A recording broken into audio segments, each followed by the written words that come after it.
بسم اللہ الرحمن الرحیم والشمس وضحاها۔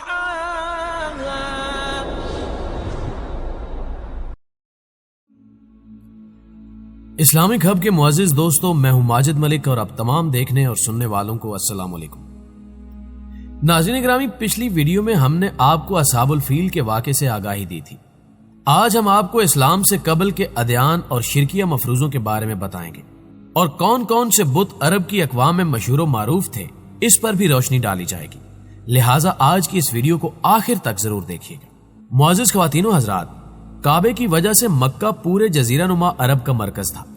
جب باہر سے مختلف قبائل کے لوگ حج کے دنوں میں مکہ آتے تو وہاں ان بتوں کی پرستش ہوتے دیکھ کر واپسی پر ان بتوں کی شبیہ بنوا کر ساتھ لے جاتے اور اپنے علاقے میں ان کو نصب کر کے ان کی پوجا شروع کر دیتے۔ آپ صلی اللہ علیہ وآلہ وسلم کی ولادت مبارکہ کے وقت عربوں اور خصوصاً مشرکین مکہ میں جن بتوں کو بہت اہم جانا جاتا تھا ان کی تفصیل پیش خدمت ہے۔ سب سے پہلے حبل نامی بت کی بات کرتے ہیں۔ یہ مشرکین مکہ کے سب سے اہم ترین بتوں میں سے ایک تھا۔ دراصل یہ اہل شام کا دیوتا بال تھا، جس کے معنی طاقتور کے ہیں، اور جسے عربوں نے بال کی تعریف شدہ شکل حبل کا نام دیا۔ یہ بت قریش مکہ کو انسانی مورت کی شکل میں ملا، جو سرخ عقیق سے تراشا ہوا تھا۔ اس کا دایاں ہاتھ ٹوٹا ہوا تھا۔ قریش مکہ نے وہ سونے کا بنوا کر لگا دیا۔ حبل خاص خانہ کعبہ کی چھت پر نصب تھا۔ مشرکین مکہ جنگوں میں اسی حبل کا نام لے کر نعرے لگاتے تھے۔ فتح مکہ کے موقع پر حضرت علی رضی اللہ تعالی عنہ نے اسے پاش پاش کر دیا۔ اس کے بعد ایک اور بت جو کہ عرب میں مشہور تھا، اسے عزا کا نام دیا جاتا ہے۔ مکہ سے چند میل دور وادی نخلا میں کیکر کے ایک درخت کے نیچے عزا کا تہان تھا، جہاں عزا کا بت نصب تھا، جبکہ خانہ کعبہ میں بھی عزا کا بت رکھا ہوا تھا، جسے فتح مکہ کے وقت توڑا گیا۔ جبکہ وادی نخلا میں عزا کے اصل بت کو توڑنے کے لیے حضرت خالد بن ولید رضی اللہ تعالی عنہ کو بھیجا گیا۔ عزا کا بت مشرکین مکہ کے نزدیک سب سے عظیم ترین بت تھا۔ اب چلتے ہیں لات نامی بت کی جانب۔ یہ طائف میں اس جگہ نصب تھا جہاں آج کل مسجد طائف کا بایاں مینار ہے۔ لات کے معنی ہے ستو گھولنے والا۔ دراصل یہ ایک شخص تھا جو حاجیوں کو ستو گھول کر پلایا کرتا تھا۔ بعد میں عمرو بن لہی کے ایما پر اس کا بت بنا کر اس کی پوجا کی جانے لگی۔ قریش رات سونے سے پہلے عزا اور لات کی پوجا پاٹ کرتے تھے اور قسم بھی انہی دو بتوں کی کھایا کرتے تھے۔ معزز ناظرین گرامی، آپ نے منات نامی بت کے متعلق ضرور سن رکھا ہوگا۔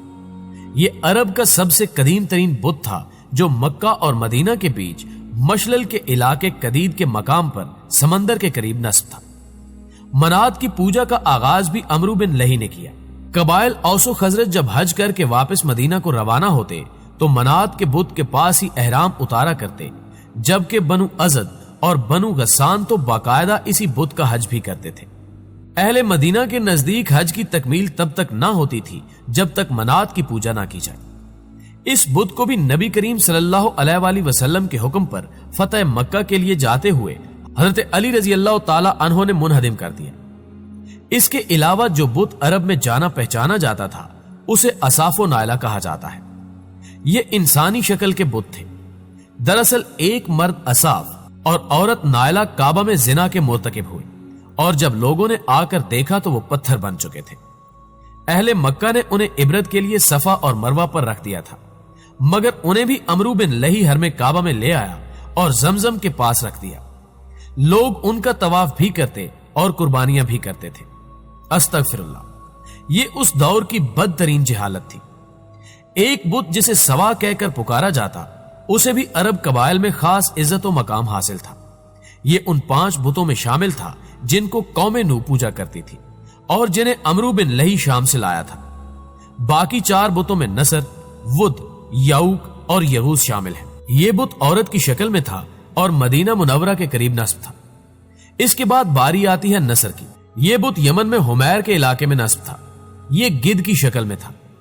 اہل حمیر تب تک اس کی پوجا کرتے رہے جب تک انہوں نے یہودی مذہب اختیار نہ کر لیا۔ علاوہ ازیں یعوق بھی ایک بت مشہور تھا۔ یعوق کے معنی مصیبت روکنے والا ہے۔ گھوڑے کی شکل والا یہ بت عمرو بن لہی شام سے لایا تھا اور اسے بنو ہمدان اور خولان کے حوالے کیا تھا، جو اسے اپنے ساتھ یمن لے گئے اور اسے سنا سے کچھ فاصلے پر ارہب کے مقام پر نصب کر کے اس کی پوجا شروع کر دی، جبکہ یغوث نامی بت بھی یمن کے ایک علاقے اکما میں نصب تھا۔ یہ شیر کی شکل کا بت تھا۔ یغوث کے معنی فریاد کو پہنچنے والا ہے، اور ود نامی بت دومتل جندل کے مقام پر نصب تھا اور بنو کلب اس کی پوجا کرتے تھے، جبکہ قریش مکہ بھی اس کی عظمت کے قائل تھے اور اس کو پوجتے تھے۔ ان کے علاوہ آئم، الزیزنان، اکیسر، الجلسد، ذوالخلصہ، ذوالشرع اور ذوالکفین بھی عربوں کے اہم بتوں میں شامل ہیں، جبکہ غیر اہم بتوں کی ایک کثیر تعداد ان کے علاوہ بھی تھی۔ در حقیقت مشرکین مکہ اور عرب ان بتوں کو معبود حقیقی نہیں مانتے تھے، بلکہ وہ اللہ کو ہی واحد معبود حقیقی مانتے تھے۔ وہ ان بتوں کو اللہ کی بارگاہ میں اپنا سفارشی تصور کرتے تھے، اور وہ ان بتوں کی تعظیم و عبادت اس اعتقاد کے ساتھ کرتے تھے کہ یہ ان کو اللہ سے قریب کر دیں گے۔ دوسرا، وہ تصور کرتے تھے کہ ان بتوں کو خدائی صفات میں سے قوتیں اور طاقتیں حاصل ہیں، لیکن بہرحال حقیقی رازق کو مالک وہ اللہ ہی کو مانتے تھے۔ دراصل مشرک ہوتا ہی وہی ہے جو اللہ کو مان کر پھر اس کی ذات، صفات یا عبادت میں کسی اور کو شریک کرے۔ ان مشرکانہ عقائد کا نتیجہ یہ نکلا کہ مشرکین مکہ بری طرح سے توہم پرستی کا شکار ہو گئے۔ وہ بات بات سے نیک و بد شگون لیتے اور پھر برے شگون سے بچنے کے لیے کاہنوں کی خدمات حاصل کرتے۔ اس طرح کاہنوں کا جنتر منتر اور ٹوٹکوں کا کاروبار خوب چمکا ہوا تھا۔ کاہن لوگ جنوں بھوتوں کے مطیع ہونے کا دعویٰ کرتے اور لوگوں کو جھوٹی سچی غیب کی خبریں بھی دیتے تھے۔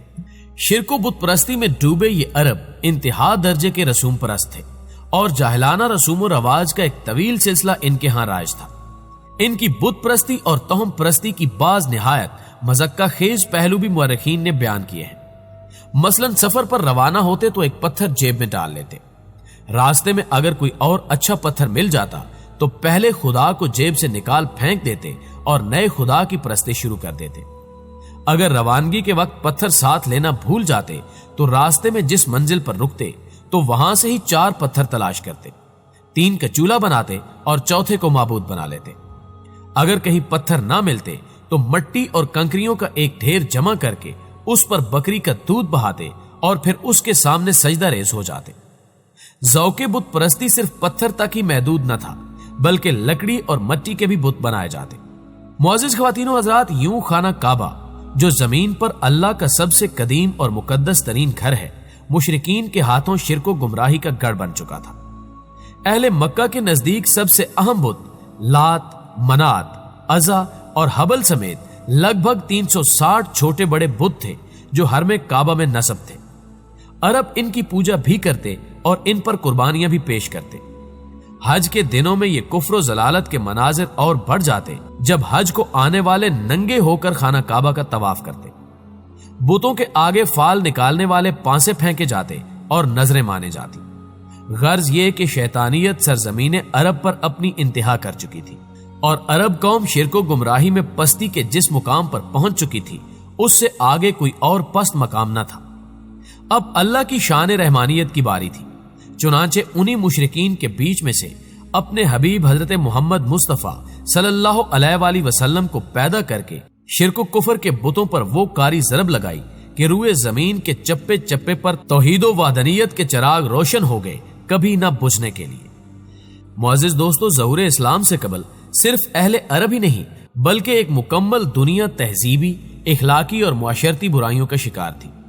اس کی بڑی وجہ یہ تھی کہ یہودی اور عیسائی اپنی مذہبی کتابوں میں تحریف کے مرتکب ہو چکے تھے، اور شریعت کے وضع کردہ اصول و قوانین کی جگہ ایسے خود ساختہ نظریات و عقائد کو اپنا لیا جو ان کے مزاج اور طبیعت کے لیے موزوں تھے۔ نتیجہ یہ ہوا کہ آہستہ آہستہ ظاہراً اصل دین اور حقیقی قانون الہی کی صورت مسخ ہو کر رہ گئی۔ عوام الناس اپنے علماء کی اندھی تقلید میں جاہلانہ رسومات کے دام فریب میں الجھتے چلے گئے۔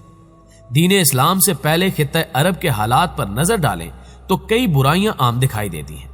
دین کو علماء یہود و نصارہ نے اپنی مرضی کے مطابق استعمال کرنا شروع کر دیا، اور ہر شخص میں مادیت کو پروان ملتا چلا گیا۔ جس وقت رسول اکرم صلی اللہ علیہ وآلہ وسلم کی ولادت باسعادت ہوئی، اس وقت یہ جاہلانہ رسومات، خود ساختہ مذہبی اور سماجی بندشیں اور تہذیبی و اخلاقی تنزلی اپنے عروج پر تھی۔